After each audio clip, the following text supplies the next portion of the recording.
बिना बिना भक्ति के, बिना भजन के मेरा जीवन चला गया। अब मनु तुझे भजन करना चाहिए। भजन करना बहुत आवश्यक है। अब तुझे भजन करना चाहिए। उदास हो गए। उदास होकर के एकांत में सिंहासन से उतरकर एकांत में जाकर बैठ गए और बैठे बैठे रोने लगे। मैं कहता हूं, ये आंसू परिवार के लिए नहीं, ये आंसू परमात्मा के लिए गिराए जा रहे। अगर तुम अपने आंसू संसार वालों के सामने गिराओगे तो पूरा संसार उपहास करेगा तुम्हारा। रोके प्यारे, देखिए जरा लोगों के सामने उपहास करते हैं लोग। भले ही तुम्हारे मुंह पर अरे भाई रोना नहीं है, रोना बंद करो, अरे क्यों रोते हो, हम तुम्हारे साथ हैं, तुम चिंता क्यों करते हो। लेकिन जैसे ही तुम जरा नजरों से ओझल होगे तो तुरंत कहेगा बुद्धि ठिकाने लग गई इसकी, आ गया सड़क पर, देखो अब रो रहा है, अब मजा आएगा, अब मजा आएगा, देखो इसकी बुद्धि ठिकाने लग गई, आ गया सड़क पर। मत रो दुनिया के सामने। दुनिया के सामने आंसू छिपाया करो। रोने की जरूरत नहीं है। अरे पत्नी पति के सामने रोए, पति पत्नी के सामने रोए, याद रखना वो भी कोई समाधान नहीं है। ये तुम्हारी कमजोरी है। पत्नी की भी कमजोरी है कि पति के सामने आंसू बहा रही है। पति की भी कमजोरी है कि पत्नी के सामने रो रहा है। अगर रोना है तो चाहे पति हो चाहे पत्नी हो, परमात्मा के सामने रो, वो एहसास करेगा और समाधान कर देगा। तुम्हारे आंसुओं की कीमत केवल परमात्मा जानता है, संसार नहीं जानता है। इसलिए समझ में आ रही है बात कि नहीं आ रही? भगवान के सामने रोया करो, भगवान को अपना दुख दर्द सुनाओ। इसलिए तो तुम मंदिर जाती हो, भगवान के सामने दुख दर्द सुनाती हो, तो पति का भी दुख दर्द दूर होता, पुत्रों का भी दुख दर्द दूर होता है, परिवार का भी दुख दर्द दूर होता है। बोलो भाई, मंदिर में जाती है ना, भगवान को सुनाती है, तभी तो ये सबका दुख दर्द वही दूर करेगा। एक दूसरे के सामने रोने की कोई जरूरत नहीं, कोई आवश्यकता नहीं। भगवान के सामने रो, भगवान के सामने ही रोना है। महाराज मनु ने कहा कि हम पत्नी के सामने रोएंगे तो समाधान नहीं है, नहीं तो शत्रुपा के सामने जाके रोने लगते। क्यों भाई, वो पत्नी है, शत्रुपा के सामने नहीं रोए, किसके सामने रोए? एकांत में जाकर रोए हैं, भगवान का चिंतन करके रोए, भगवान का चिंतन कर। इसलिए होए न विषय विराग, भवन बसत भा चौथपन,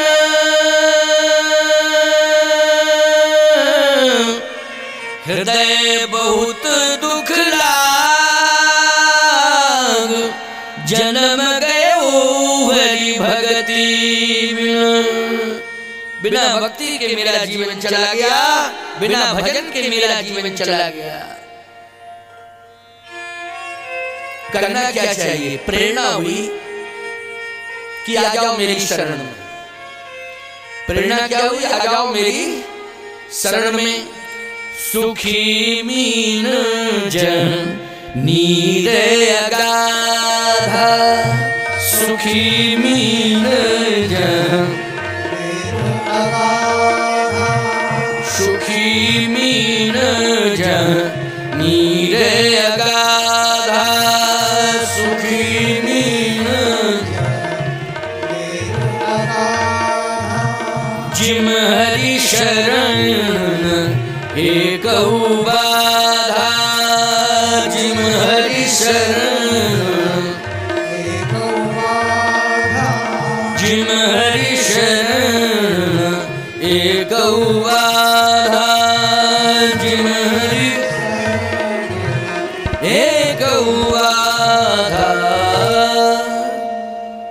सुखी मीन जहाँ नीर अगाधा, जिम हरि शरण न एको बाधा। जैसे मछली जहां जल है वहां सुखी रहती है। क्यों रहती है कि नहीं? अगर मछली को सोने के पिंजरे में बंद कर दिया जाए, क्यों भाई, तो मछली तड़पेगी, मर जाएगी। सोने के पिंजरे में उसे जीवन मिलेगा क्या? नहीं मिलेगा। जहां जल होगा वहीं मछली के प्राण है, वहीं मछली का सुख है। ऐसे ही प्यारे, सुख संसाधन वैभव इन सब में तुम सुखानुभूति महसूस करते हो, ये तुम्हारा भ्रम है। और ये जितनी भी उपलब्धियां हैं, ये सारी उपलब्धियां तुम्हें समस्याओं में जकड़ने के लिए। लेकिन मैं तो एक बात कहता हूं कि संसार में रहो, संसार वालों के बीच में भी रहो, संसार में रहो और संसार वालों के बीच में भी रहो। लेकिन प्यारे, संसार बनाने वाले का ध्यान सदा करो, उसका ध्यान सदा करो। ये मैं नहीं कहता हूं कि दुनिया छोड़ दो, नहीं, दुनिया में रहो, दुनिया वालों के बीच में रहो, लेकिन भगवान से दूर मत हो। अपने साथ सदा भगवान को रखो। बोलो भाई, अपने साथ भगवान। महाराज मनु ने कहा कि मैं ऐसी जगह जा रहा हूं जहां पर संत रहते। मैं ऐसी जगह जा रहा हूं जहां संत रहते। अभी तक मैं समाज के बीच में रहा, लेकिन अब प्रेरणा ऐसी हो रही है कि जहां संत रहते हैं वहां भी जाना चाहिए। तुम घर में रह रहे हो, समाज में रह रहे हो, रिश्तेदारों के बीच में जा रहे हो, आ रहे हो, लेकिन प्यारे, आज तुमने अपने जीवन को धन्य कर लिया है कि आज हम संतों के सभा में जा रहे हैं, संतों की शरण में जा रहे हैं। यही जीवन की धन्यता है। क्या संत की सभा ने तुम्हारे रिश्तेदार छुड़ा दिए, घर परिवार छुड़ा दिया? नहीं नहीं नहीं, तुम सबको सत्संग से जोड़ा है और तुम्हारी अज्ञानता को दूर किया है। घर को, परिवार को दूर नहीं किया, रिश्तेदारों को दूर नहीं किया। सत्संग ने क्या किया? तुम्हारी अज्ञानता को दूर किया है। बोलो भाई, किसको दूर किया है? अज्ञानता को दूर किया है। अज्ञानता को दूर क्या रिश्तेदार करेंगे? अज्ञानता को दूर परिवार करेगा? अज्ञानता को दूर करेगा सत्संग। महाराज मनु भी कह रहे हैं कि मेरे जीवन की जो अज्ञानता है वो तभी दूर होगी जब संतों के बीच में हम जाएंगे। हृदय बहुत दुख लाग, जन्म गए हरि भगति में। और भक्ति तब तक नहीं प्राप्त हो सकती जब तक अज्ञानता दूर नहीं होगी। अज्ञानता बनी रहेगी तो भक्ति आ नहीं सकती है, चाहे जितनी कोशिश कर लेना। और अज्ञानता दूर हो जाएगी तो तुम्हारे जीवन में भक्ति निश्चित आएगी।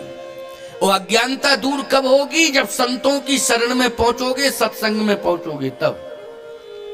समझ रहे हो कि नहीं? तभी अज्ञानता दूर होगी।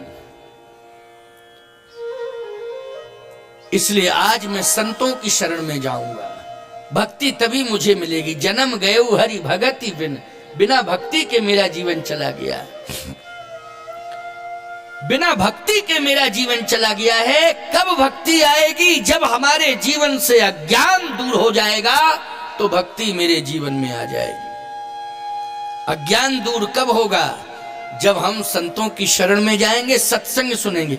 उन संतों की शरण में जाना है जो संत सत्संग करते हो। हाँ, संत तो बहुत प्रकार के हैं, समझ गए हो कि नहीं? हाँ, समझ रहे हो कि नहीं? उन संतों की शरण में मत जाना जो, समझ गए हो? हाँ, जहां सत्संग सुनने को मिल रहा हो, उन संतों की शरण में जाना है। हाँ, बहुत साफ बोल रहा हूं। वो उनकी मस्ती है अलग, मस्ती वो उनको रहने दो, तुम चक्कर में मत पड़ो, समझ गए हो कि नहीं? हाँ, तुमको तो ये ग्रहण करना है जो इस यज्ञ के माध्यम से आज तुम्हें मिल रहा है। बोलो भाई, इसकी जरूरत है, इसी की परम आवश्यकता है। सुखी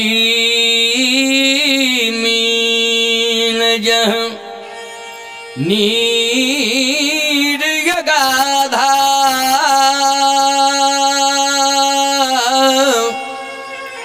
और जिम हरि शरण एक बाधा, जिम हरि शरण न एक बाधा। संतों की शरण में पहुंच जाए, भगवान की शरणगति अवश्य मिलेगी। निश्चित रूप से हमें संत शरण में जाना चाहिए। जिम हरि शरण न एक बाधा।